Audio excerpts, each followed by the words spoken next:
Senator Bragg. No, I've got GDP questions, so they might have to stay till after lunch. Yeah. Senator Bragg. I was just wondering. So there was a budget policy on migration, wasn't there? There was a proposal by the government to reduce migration. There's a range of... Sorry. Is that right? Does the government have a policy to reduce migration? Well, yes, to bring it down to more normal levels, yes. Okay. And we're doing that in a range of ways, but one of the major ways is through the integrity in the international education system. Another mess we inherited from Is there also a cut to permanent migration? Let me just get you the numbers. I think they're in the budget, aren't they? Hang on a sec. Yeah, sorry. I'll get them.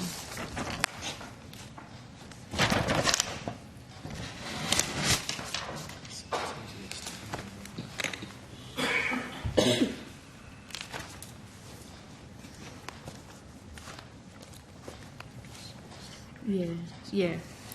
So in 24-25 to 185, and then 190, 25, 26, 26, 27, and 27, 28.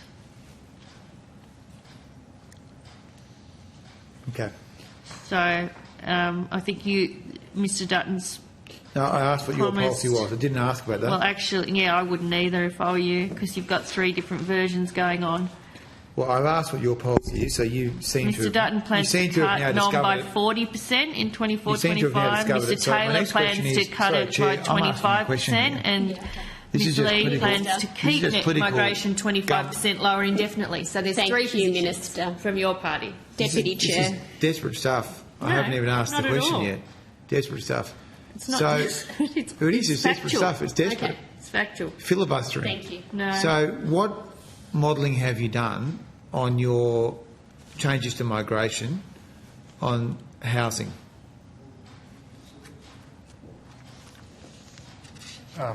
On what aspect of housing? Well, so there's... I'm sure you understand this, but I mean, basically, if you bring a lot of people into the country and there aren't enough houses, that impacts house prices and then impacts the ability of Australians to get into houses of their own.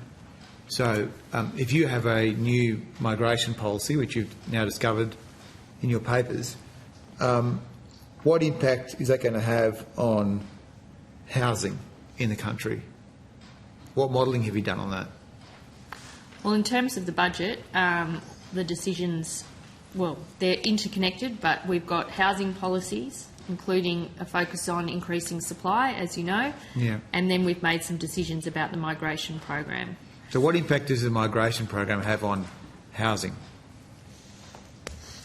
So, Senator, we might defer to our colleagues in the Centre for Population on this issue. My understanding is once the government sets the migration settings and the population settings in the budget, we incorporate those into our macroeconomic forecasts at an aggregate level, so the overall level of GDP, anticipation of productivity in the economy.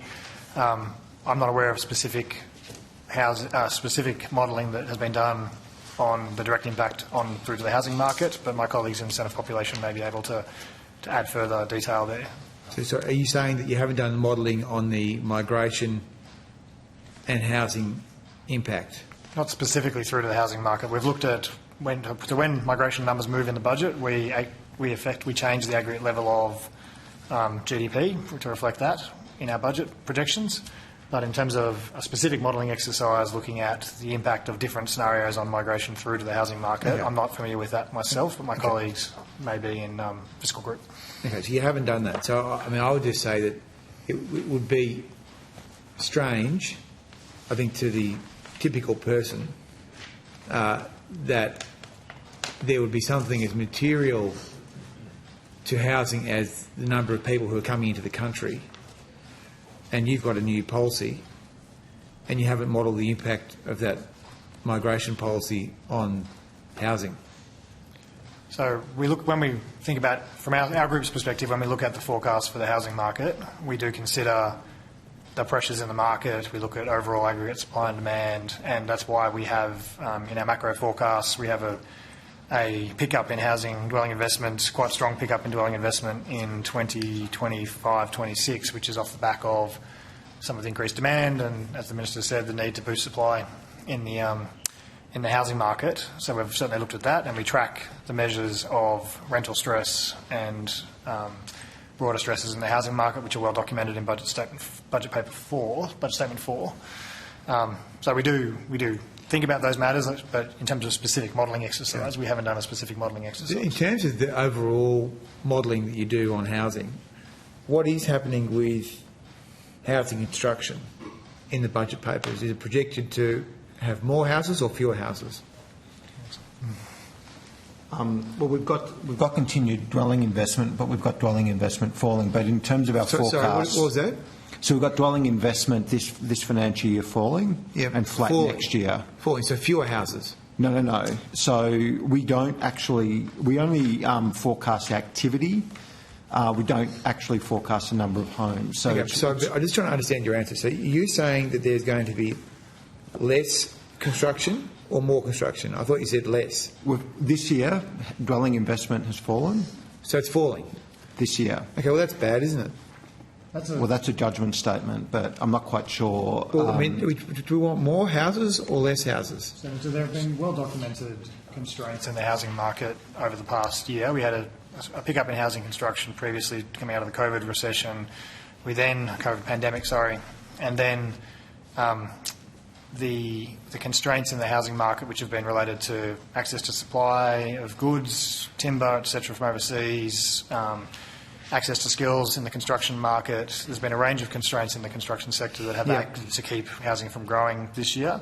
But as I said, we then assume, following that period of constraint, as those constraints start to ease, we expect housing construction to pick up quite sharply in 25-26 as the market responds to these pressures that we're facing now. Okay, well, we can pick up these things in the housing section, but it's peculiar to me that you haven't modelled that particular link between migration and housing. And obviously, overall, it's quite a depressing picture, isn't it, on housing construction? So we've been very clear in the budget that we think there is a need across all levels of government, and I would say here particularly for the state governments, there is a need to increase the flexibility and speed of supply response in the housing market, and there are some obvious constraints that have held that back in the near term, but there is more definitely that could be done. We all agree on that. You've got to commission the right modelling so you know what you're doing, otherwise you're flying blind.